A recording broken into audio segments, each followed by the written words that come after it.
Thompson. I'm the representative for District 48 that goes from about 119th to 159th Street, Schweitzer to Metcalf. So if you joined us at Tomahawk Ridge, that is about 100 feet outside of my district. And if you're joining us here today, you're about 100 feet outside of the district as well on the opposite side. So thank you for traveling through District 48 to get here.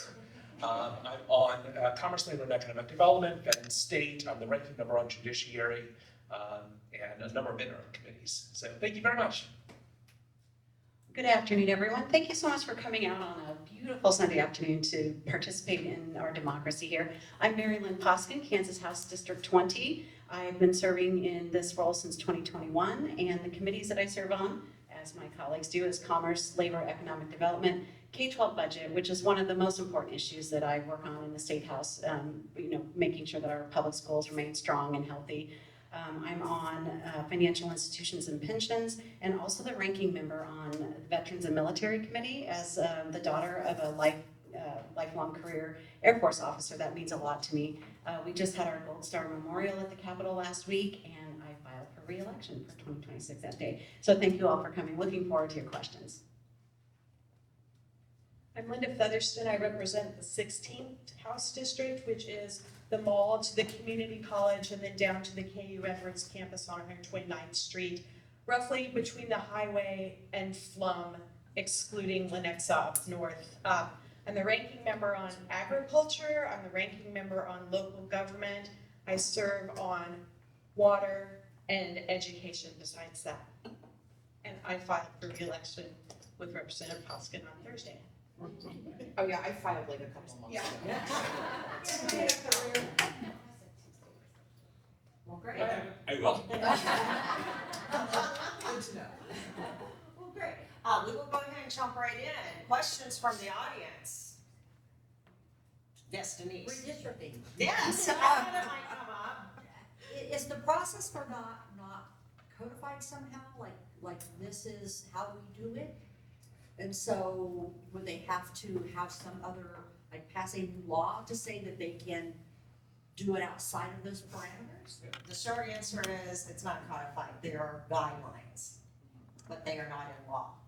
So that has been the way around it. And so I know in the Senate, we were told, by leadership that essentially the guidelines have been followed. This is fair representation of how things should be divided up. And that was for the 2020 map. So then I guess the big question then is, if redistricting is brought forward now, then is that an admittance that it wasn't done correctly in 2020 as we were told?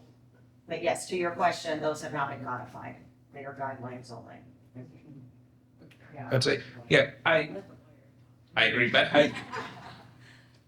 I believe it's Article 10 of the Kansas Constitution does state as far as redistricting goes, but it really only talks to state level legislative and Senate districts.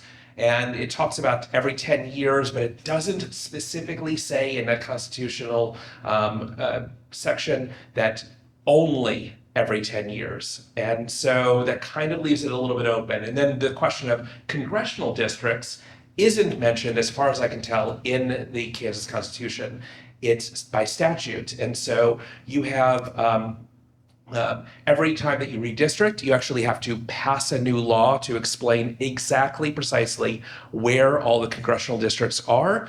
And so that's how it's done. And so I would expect that if we were going to do it this time around, we would have to amend all of the laws that we passed 3 years ago, effectively, is about 4 years ago, and pass new laws to outline specifically where our boundaries would be for congressional districts. And just to speak a little bit more on redistricting here. So where the pressure is coming from, it is coming from the Trump administration. It is coming to leadership on the Senate and House side. So if you all recall, the Republicans have the majority, supermajority as a matter of fact, on both the Senate and House side. So there are two different ways that special session can be called. Number one, the governor could convene that special session. Although we are not allowed to speak about what she may or may not do. We get in big trouble if we say that. But I think that it is safe to say say, and safe for me to presume that she would not call a special session for anything. Because keep this in mind is that, remember, the last special session we had covered tax policy. The governor called it for tax policy. What the session really ended up being about was star bonds to bring the Chiefs and Royals over to the Kansas side. So anything can be introduced. And so she likely would not call a special session for anything because then the majority parties in both chambers could make it about redistricting. It is also worth mentioning that redistricting special sessions cost money. It's about $100,000 a day plus $25,000 to reimburse mileage. And so I got those calculations from legislative research. And while we would have one day of special session, in which case she would likely veto those maps, or at least I hope she would, then we would have to come back to override that veto. The numbers do exist in both chambers. The other way that a special session can be called, you guys might remember the Thanksgiving COVID denier special session. It would have happened a couple of days, I think like the Monday and Tuesday before Thanksgiving. That was convened by the legislature. So if you get enough legislators to sign a petition where you have 27 on the Senate side and 84 on the House side, then that is enough to convene a special session without the governor doing so.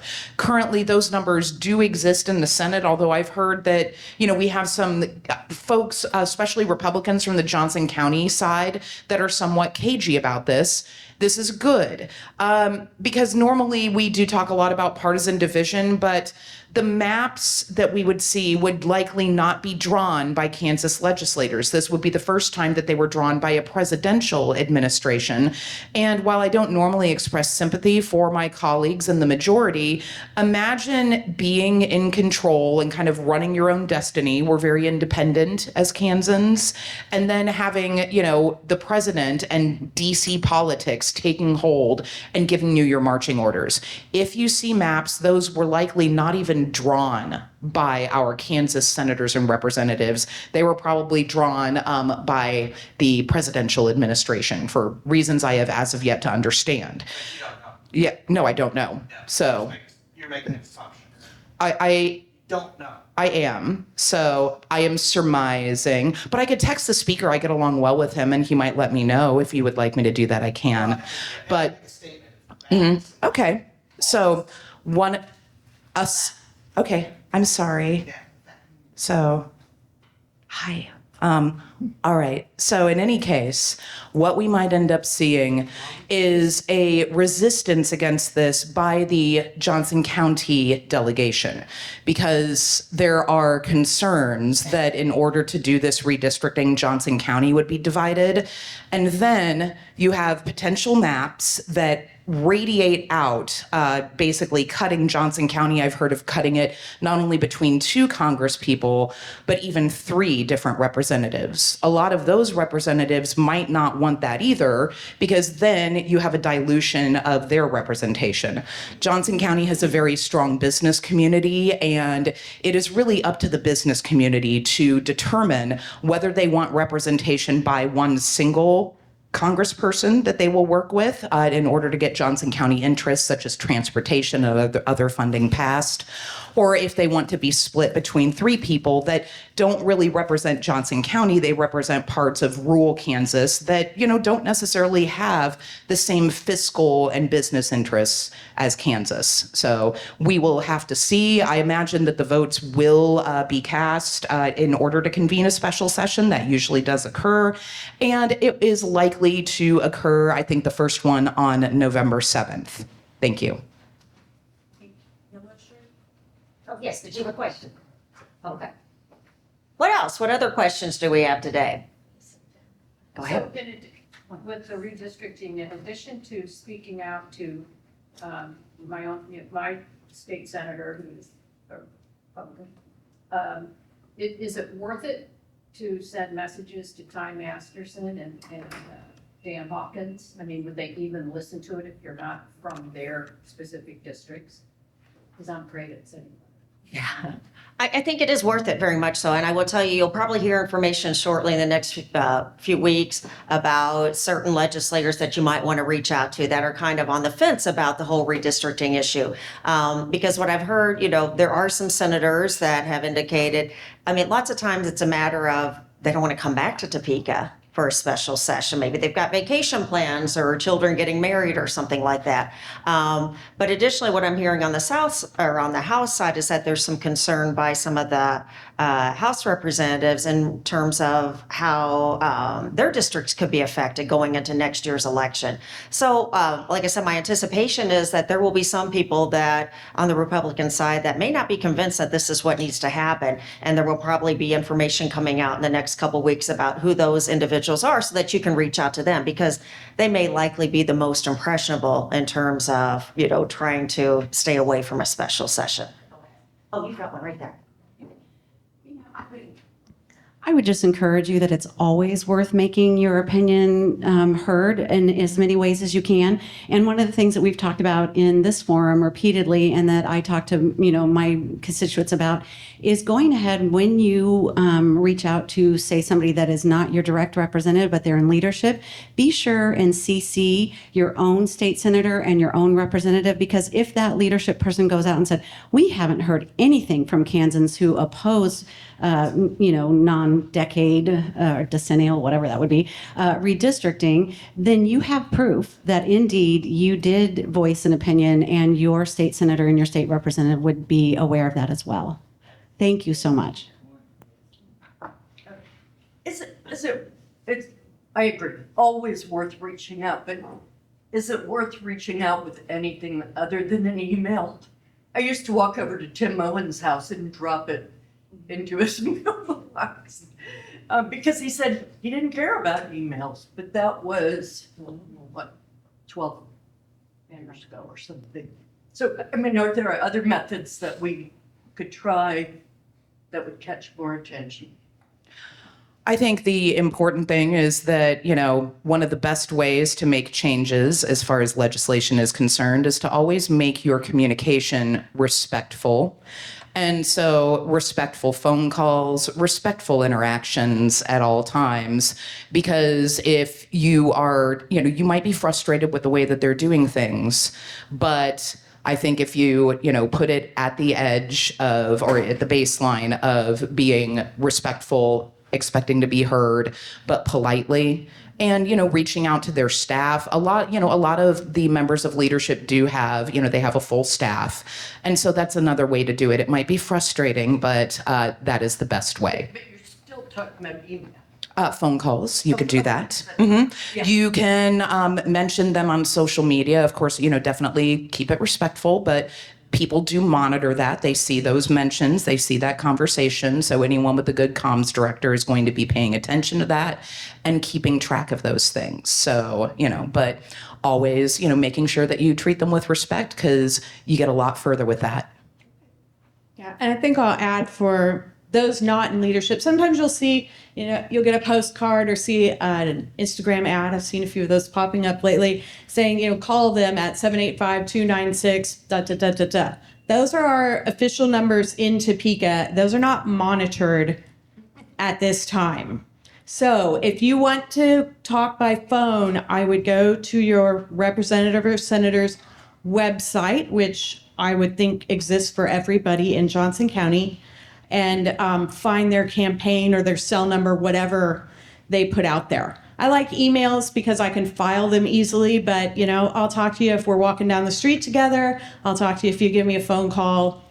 It's whatever's good for you. A paper. I still get letters once in a while, but an email is very easy to file and then look up, is what I would say. I have a question about history. Oh, look, he had his hand up.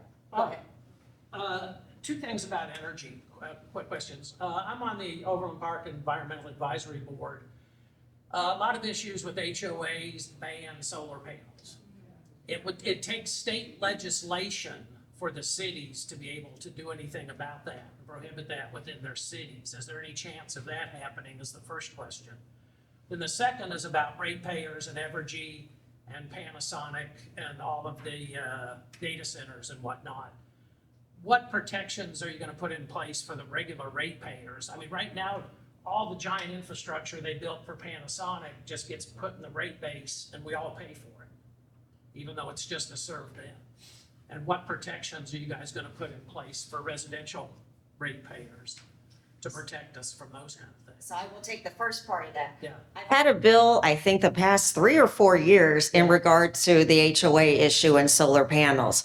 And there are a number of people out there, so you're not alone. There are a number of people out there that really want that change, because the way it is right now is that if an HOA has an ordinance preventing it, they can just let that ordinance sit there until infinity.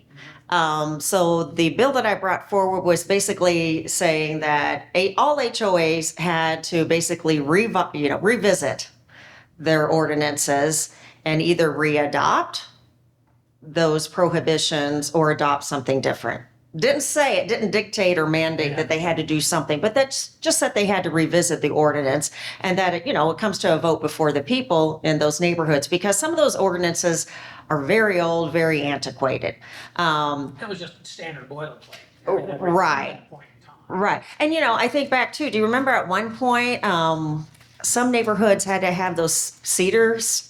I can't say it. Yes. Yes. And there was big uproar over that because obviously they were a fire hazard. And so there had to be some pressure to get neighborhoods to revisit, their standards on that. So it's probably more than past time that this ordinance is revisited, because things have changed, times have changed. We have more science available. So I will say, unfortunately, in the Senate, that bill has not gotten a hearing. In the past, it was assigned to, I can't remember which, maybe it was Fed and State, and that was Mike Thompson, who chaired that committee. Did not want to have anything to do with that topic. That's not where he believes in terms of science. But I do think there's the possibility coming up, because I think the bill has been assigned to local governments, which probably makes a lot of sense, because it really is a local government issue in terms of HOAs revisiting the ordinances. So if you would like to talk with me afterwards, would be very happy to provide some direction in terms of maybe some work that needs to happen prior to the session to get that bill moving. Because I do believe there's a lot of people out there that are very interested in the issue. It's a big deal that we hear about. Yeah. A lot. So Yeah. Is that a one-time revisit, or are you saying like every 3 or 5 years or something? I believe it's a one-time revisit. So, and then the second part, I don't remember. Oh, it was about energy, but I'll stick to the first part. That bill was introduced on the House side, not this last session, the session before, by Adam Thomas when he was still a representative on behalf of the Sierra Club. And it did get a hearing in the local government committee, which was a good thing. However, honestly, I think the lobbyists kind of dropped the ball in making sure they had their votes counted before it came to a vote, because I think there was a lot of discussion that still could have been had, because you get an interesting balance, when you're talking about personal property rights and freedom to control your own being. I will hear some very far right legislators say, well, how more close to home to controlling my own person and being than my home, and I should be able to do whatever I want to my home. Also, we'd had a couple bills about HOAs in the committee just before, and there are a vast number of people in that committee who didn't know, they have no interaction with an HOA. So they don't understand, they're just not familiar with the power structure. And I had my own family visit from Oklahoma, and they're like, what do you mean you can't park a boat on your driveway? It's your driveway. I'm like, that's not how we roll here. Like, these are the rules. I'm just living by them. I don't have a boat, so it's easier for me. But, I feel like when it was introduced by Adam, it had its best chance to get through, because then you had Republican sponsorship. But he's not on the committee. He didn't come to the hearing. So I hear about it a fair amount from Cindy, and I overlap quite a bit. And so it's this one little spot. And I see solar panels going up in my neighborhood more and more on the front of houses. And, I'm an engineer's kid. We had solar panels when I was a kid, and I think they're pretty fun to look at. I'm not sure I have anything to say about the energy thing. I can only say that I have voted against sales tax abatements for data centers because I was concerned what they were going to do to the energy rates, and I was concerned about their water consumption. And that's where I am. But I think it was 2 election cycles ago, I felt like we heard a lot from people. They were concerned about their energy rates. So I think we need to be very conscious about what's going on and who's footing the bill and who can afford to foot that bill. Yes, sir. I thought I had 2 questions. Based on the HOA, I thought there was a law or something already out there in Kansas that was established like 5, 6, 7 years ago that stated that if you were walking down a neighborhood, basically, and you saw a house and that house had a particular color on it, if that was a acceptable color for normal people, then the HOA basically couldn't do anything. Because it's acceptable to society. I mean, same as yours.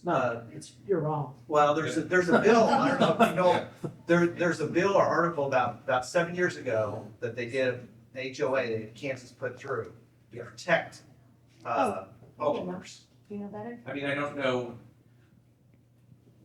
Off the top of my head, thank you for your question. Off the top of my head, I don't know the specific statute, and I can certainly look it up, but it actually did the opposite. It allowed for HOAs to override and say, we are going to prevent, if an HOA wishes to, we are going to prevent solar panels inside of our neighborhood. And so this law that we would try to enact would actually roll that back and cancel it out so that now HOAs do not have that power to supersede a homeowner's will and say, yes, you can put up solar panels within your neighborhood. So that's effectively what Adam Thomas tried to do 2 years ago. Didn't go through. I will say I don't know where, if there's a statute, if there's 5 or 7 years ago it passed. yeah, but that's what I'm saying is that it was 5 or 7 years ago that this bill actually became law that allowed for HOAs to actually dictate the rules. And to address your question, I don't know in the House if there's an active bill, but I know a number of my constituents have been interested in this. If there's not an active bill, I'm happy to bring one up this year. Again, don't know how far it's going to go because we couldn't make headway this year, but I'm happy to fight the fight. I'm happy to make sure that it goes through. So I'm fine introducing something like that. But I mean, they are out of control. I mean, one of the things they do, which is, I think is illegal. If you sell your house, the HOA saw these other developments like Wilshire Hills collecting $750 to put your name on the rolls of the HOA. And those were new developments coming up a couple years ago. And so the older developments, the HOA said, well, shoot, they're getting $750. Let's just charge $75. So they just ended up charging $75 without passing any bylaws or anything. So they're picking up $75 for every sale in Johnson County. And if you did the research, you'd find out. Now, how much is that? I mean, so one time I owned rentals in Johnson County. I sold it, or I was gonna buy one, and I told them, no, I'm not paying it. And they just, sat there and then backed it off. I mean, because it's not right. I mean, it's illegal. It's like me saying, well, I'm gonna send a bill to the real estate agent because he put signs in my development that I'm paying for, HOA every year.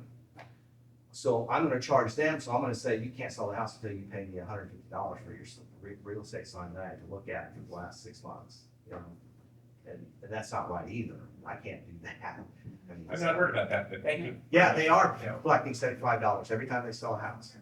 I think I found the statute that you're talking about.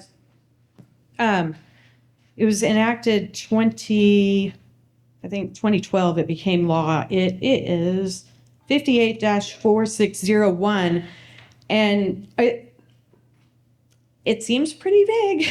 Yeah, it is big.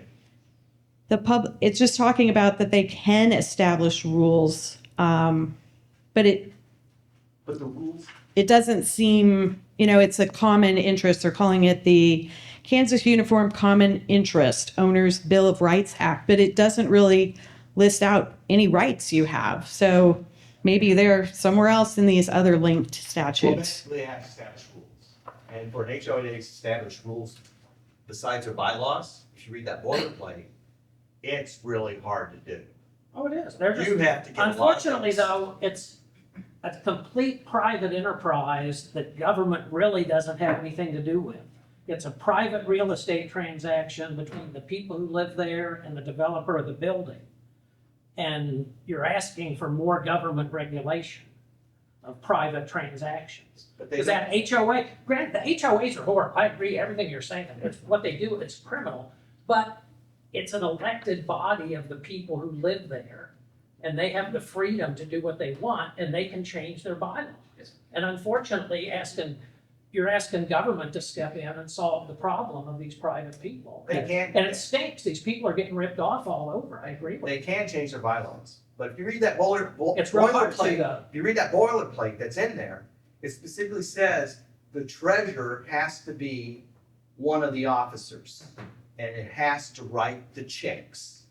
I guarantee you, every HOA in here, none of them write the checks. And that's a thing you gotta talk to the I district mean, attorney so, about. you know, this. Okay, so I know some other people have questions. I mean, there are things here that we can't necessarily, that we can necessarily say are absolutely correct or not. But to the main point that we had earlier, if you're interested in the solar panels and trying to get that revisited to allow people to be able to make those choices, please let me know. And it sounds like Dan is willing to move forward with that too on the House side. So what next in terms of questions?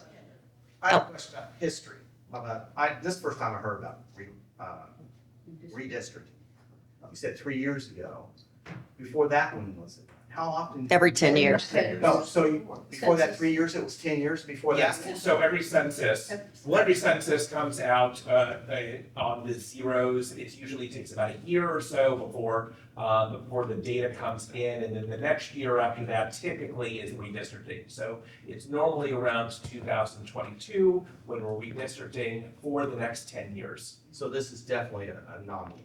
Yes. How much did the district change 3 years ago? A lot, drastically? Oh. Yes. No. Yeah. No, but So Yeah, again, yeah. I can.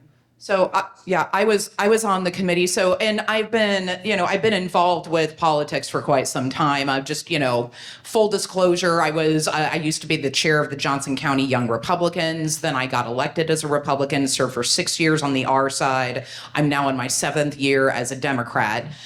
But in any case, so our congressional districts, at least as long as I can remember, Kansas, due to our population, has had 4 congressional representatives. I think we used to have 6 way back in the day, but we're losing population, so we have 4. The 3rd congressional district historically has usually included the Kansas City area, right? So in the past, it's been part Wyandotte and Johnson and even extended into part of Douglas. So do you remember when Dennis Moore was our congressman? So that was a lot of it, because the district was that way. Well, a lot of folks did not necessarily want a Democratic congressman. The district changed a bit over time. I want to say in 2012, the congressional district had Wyandotte and Johnson County, and I think that was maybe a tiny portion of Miami County. A sliver of it just went south. Then our latest congressional maps that were done, in the normal way that we usually do them based on the 2020 census, we had hearings across the state in the summer of 2021. In the 2022 session, the redistricting committee convened at the same time as the rest of session. So it wasn't a special session that cost you all extra. It was just another committee. And the map that was drawn is what we have now, which splits Wyandotte County. So it's just the southern portion of Wyandotte County, south of I-70, to Johnson County. And then it has Miami County, as well as Franklin County, and which has Ottawa in it, just to sort of give you guys, and then Lynn County as well. So what's that?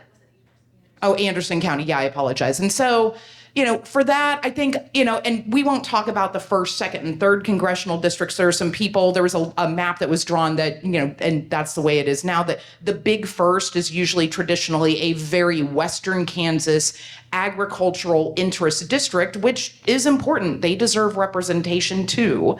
But the first district scoops Lawrence into that, the city of Lawrence, which, it's definitely a political gerrymandering. But our Supreme Court ruled that political gerrymandering is fine.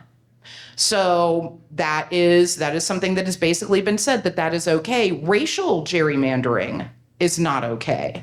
But it's essentially, especially because unlike in the redistricting of 2012, where you had legislators in an impasse, they all fought. The courts ended up drawing the maps for them because they were like, all right, look, if you guys can't agree on something, then we will draw it for you. So we had some of the, definitely least political maps because it was a bunch of judges that were annoyed with politicians who couldn't come to a compromise.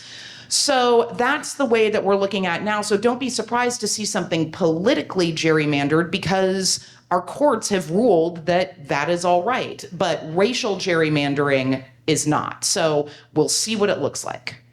All right, Denise had raised her hand and then we'll come to you. Well, so, correct me if I'm wrong, when the Supreme Court ruled on the 2022 redistricting, they said it was gerrymandering, but gerrymandering is not illegal in Kansas. Correct. Political is Political, not. so it's, if the political landscape in Topeka changed, it's possible that a law could be passed that said political gerrymandering is not allowed. I understand that's a stretch. Well, the other thing It's is, enshrined in the Constitution, I would. but we also have a new justice, right, since that time? We do. So, to your question, when the ruling was made in the courts, it wasn't contended, there was no contention that it wasn't fair, but legal. You're right. It rested on the word legal. Whereas I would say in the Senate, we were led to believe that the maps that were produced were fair, but that's not the word that was used in court. Legal is what it rests upon. And of course, because those guidelines are guidelines only and not law, then that was essentially the out in that regard. During the last redistricting process, we did introduce a bill to make political gerrymandering illegal, but it did not receive a hearing by the Republican leadership. That is, it's their call. All right. Yes, sir. You got a question? I was just going to contribute to what you guys were talking about with the third district's 2012 redistricting. Living in Lewisburg, yes, it did include some of Miami County, and I've also analyzed the maps more recently. It stretched as far south as 319th Street, went to a kind of a northwestern zigzag. We lived right on the edge by Schweitzer and 303rd Street, so it included Lewisburg, but not like Paolo, Sawanee, and the rest of the county. Lacine, was it in there? I can't remember. Lacine's in Lynn County, I Yeah, guess. so it's, yeah. It didn't go farther south than 319th, that was the cutoff. Yeah, and I will say, like, my Senate district changed by a third, not so much in terms of population, but just borders, because part of the reasoning was, we had to add one additional Senate territory because of population shift. Western area lost population, Johnson County picked up, Johnson County gained a Senate district. So, like I said, I ended up with a Senate district that a third of it was totally different than what it had been the previous election. And districts are supposed to be communities of interest. So one of the first maps for my district literally moved the line from the highway to down the center of my neighborhood. Like I could stand on my drive and see the line. And it bumped my neighborhood, which is Shawnee Mission South area, to the Shawnee Mission West area. And that district, it's kind of like a starfish even now. But, I don't know how much closer you can get to a political gerrymander than to divide my own neighborhood. They already chunked out a big chunk of Shawnee Mission South, but that's where next. That's where I'm like, okay, that makes sense. But thanks to the good work of Representative Clayton, my neighborhood was restored. But I lived very much inside the bounds of my district the whole time I've lived there, and now it became 8 houses for my house until we got it. That's ridiculous to split my, like, it's a walking neighborhood. We all walk to the school at the top of my street. So, there are some rule or guidelines. Guidelines and rules are different things in the legislature. So that's why I used to, part of my district included Senate District 8. I used to live in Senate District 8, and now I don't because of redistricting. And so my district encompasses parts of Senate District 35 and 11. That's why we call this Senate 8 and Friends, because, but Sally had touched on something just a little bit ago about, there was a listening tour that was done 3 years ago, where they went all around the state of Kansas. Now, essentially, how much listening actually translated to is another matter of debate, but they did a listening tour. And this time around, we're just gonna have a special session, and whatever map floats into existence is the one we might pass, with no input whatsoever from any Kansan. I will say that so Representative Croft, who represents a southern portion of Johnson County, or sort of south central. And so he is our majority leader. He was in charge of the listening tour last time, and he did do a good job. He had coffee at every stop too. That was super polite of him to do, very considerate. And there is, if this special session is to occur in November, there is still an opportunity to go all around the state, or at least to some key stops. We did that listening tour in 1 week. And I think we had 11 or 12 stops. We had 3 a day. It was hard work, but it was work that was worth doing.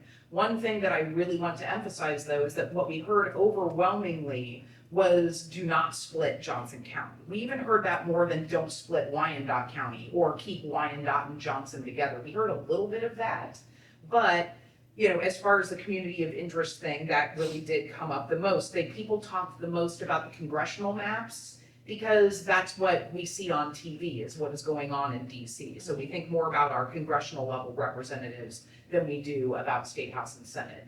But overwhelmingly, we did hear keep Johnson County intact.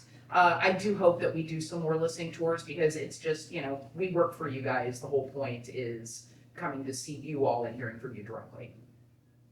Yes. Is there any discussion that you're hearing about possible redistricting of things besides congressional districts, like your House districts and your Senate districts?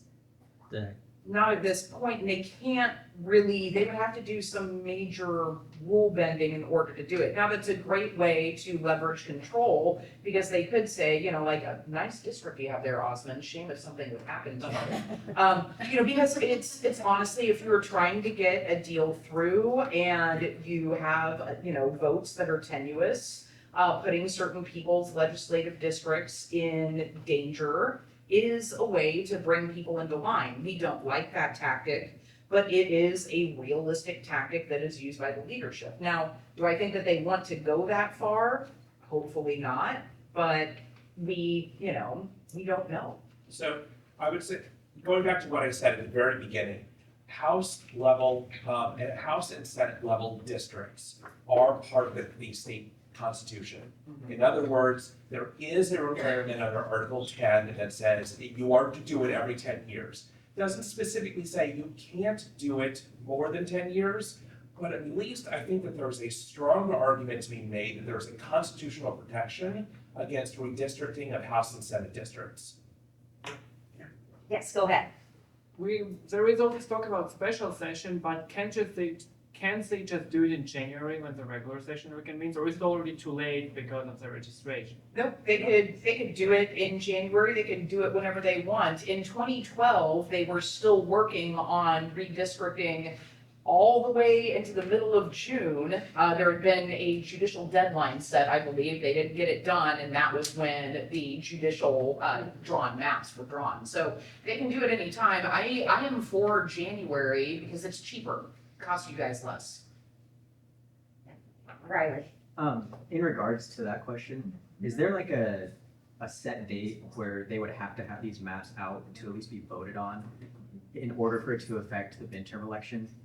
Well, you for have like the filing deadline is normally June 1st or 2nd, like right at the beginning of June, but sometimes, that date can be moved. And so it can be pushed out. Now, granted, the primary is August 6th of 2026. And so again, in 2012, we didn't get maps, I think, until June 17th. It was the shortest primary cycle I have ever run in, a breakneck speed. But I think, so I don't know if there is constitutionally a deadline or if this is moved by the legislature. I was not a legislator in 2012, I just got elected in 2012, so I was new. But I remember following the redistricting, so I cannot confirm whether it is always set, but right now, I think it is set for early June. The primary is definitely set. That election cannot be moved, but the filing deadline, they might be able to move it based on delay. So of course, the push you're seeing in terms of calling for the special session becomes because there are 3 Republican candidates kind of vying for the favor of President Trump. So all 3 of them are kind of jockeying for position and pushing for the special session. But to your point, I mean, my anticipation has been that if they are not able to get a special session approved, that we will see something early January in regular session and some type of push there. The only hard and fast deadline we would have is ballots have to go out to our overseas military 45 days in advance. So the Secretary of State would need time to prepare those so that our servicemen and women that are protecting us overseas can vote. And I mean, I don't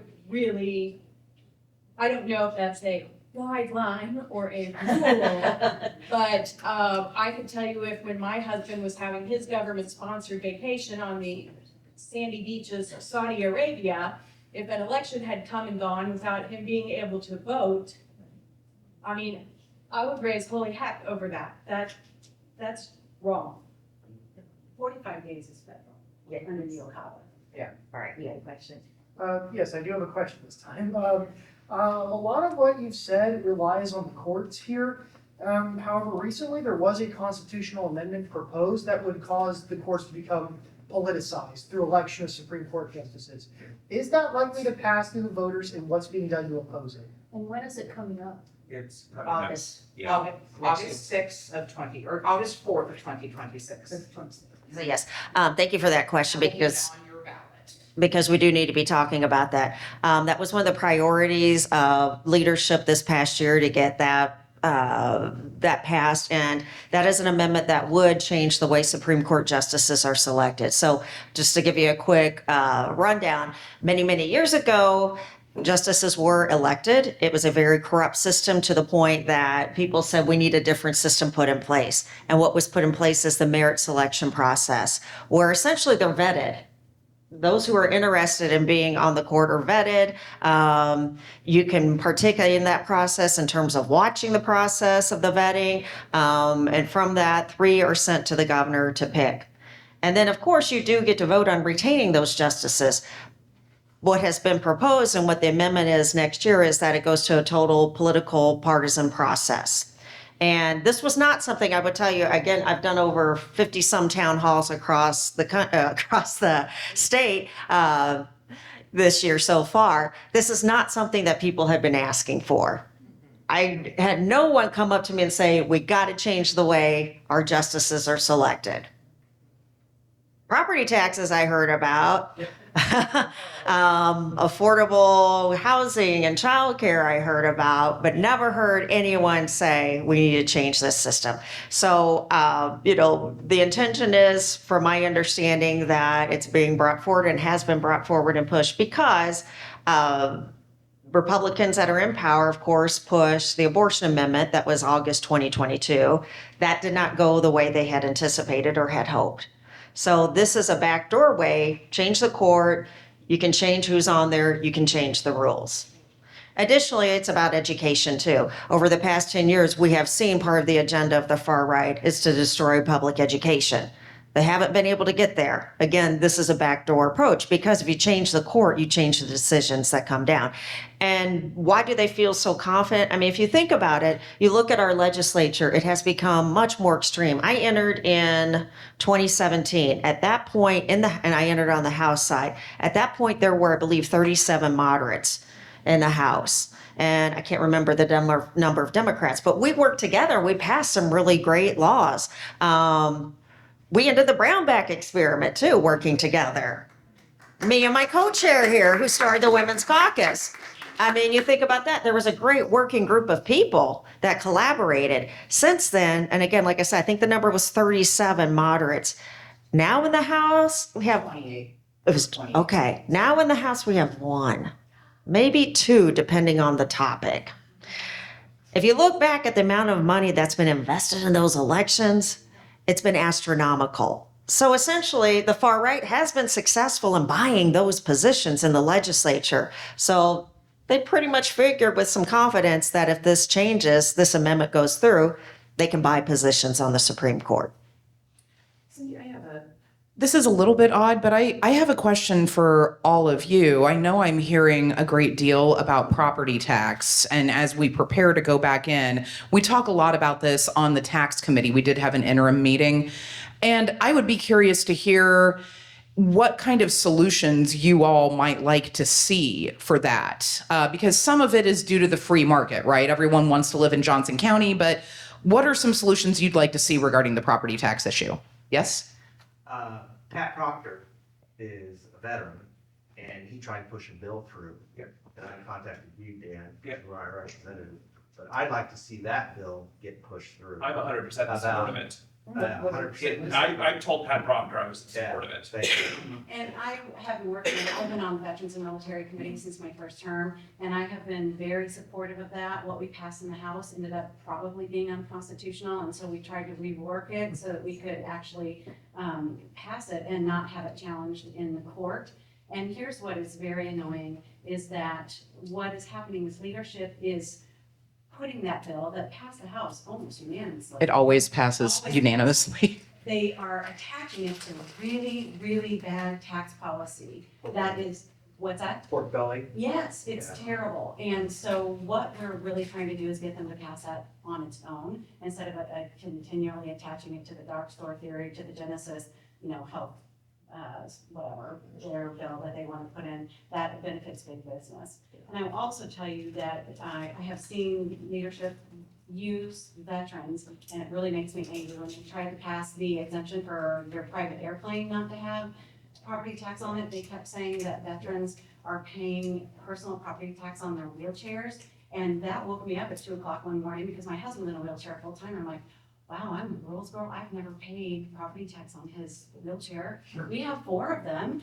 I better look this up and see. And nobody anywhere has charged veterans for personal property tax on their wheelchairs, but they're putting that out there to help them pass these other corporate and, tax benefits for the wealthy. So thank you for bringing that up. You can count on us to continue fighting. If we were allowed to vote on a clean bill, in terms of that not being attached to other things that are concerning, it would pass. But yet the point is, you get a bill like that and then it gets attached to other things that, the body isn't in support of, but maybe somebody in leadership really, really wants. And like I said, it would be a much better place if we could vote on clean bills. That bill in particular, made it all the way through almost through veto session, and like at the last minute, they had a vote and it got pulled out of the I thought bill. it passed and the governor vetoed all the bills. Yes, and then it came back in veto session, and then it got pulled out, and you should think that was, yes. Because the bad policy that was stuck to it.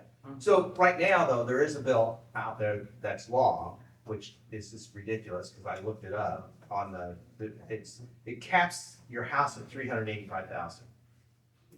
In Johnson County, I pulled up Zillow, there's only 201 houses that are for sale that are less than $350,000.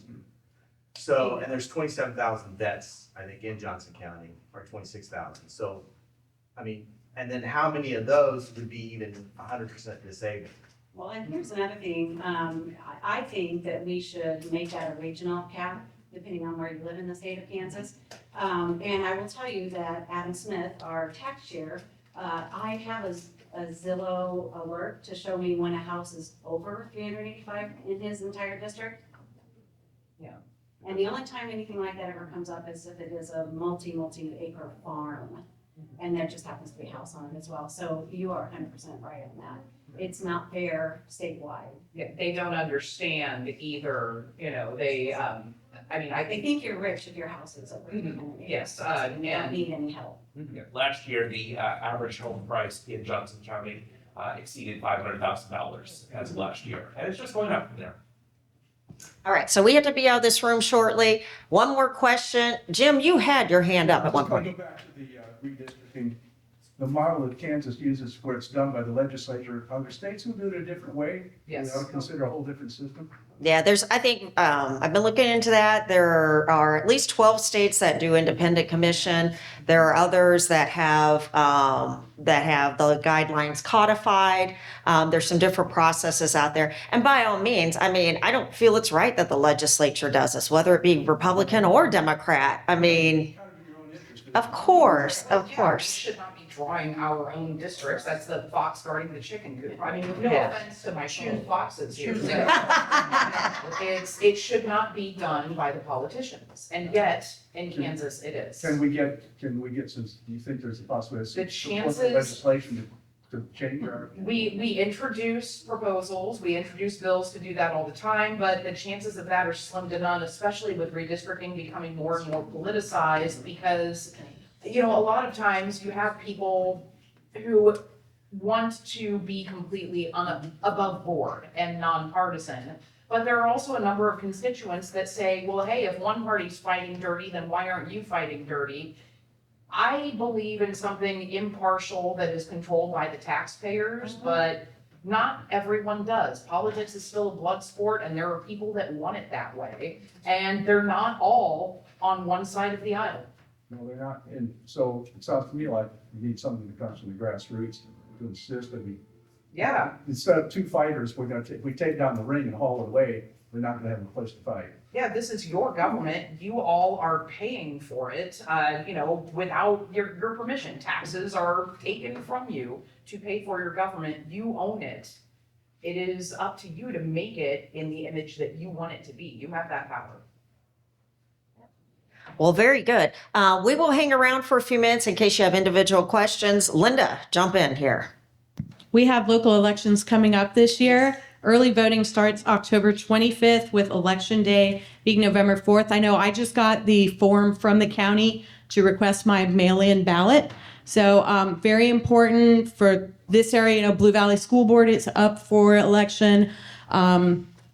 It's different in Blue Valley than it is like for me in Shawnee Mission, that you can vote on all three positions that are open. Overland Park Mayor, Overland Park City Council, Water Board, the community college, that's district or county wide. But, local elections are kind of where you have the most say. Not that many people turn out, so that already ups your say. And, when you get a county-wide race, it's not gerrymandered because it's the whole county. But these elections are really, really important. And the people on my block will tell you, I tell them this every year, I would like to just show up at your house and say like, vote, don't vote, whatever, it's going to be fine. But, voting is becoming more and more difficult, and we need to stand up for our rights. Yeah, so I always like to tell people, if you don't think local elections matter, I have two words for you. Chris Kobach. He started on the local level, whether you like him or not. Those local elections are often very, very close. And there are a lot of people who are very concerned about the fact that somebody like Chris Kobach is in a very high profile position making lots of decisions. That could have been stopped on the local level. So that is absolutely why you need to get out and vote for every election. Again, school board positions, mayor, so many important things on the ballot that make a difference today and in the future. So make sure you get out and vote. Thank you for being here.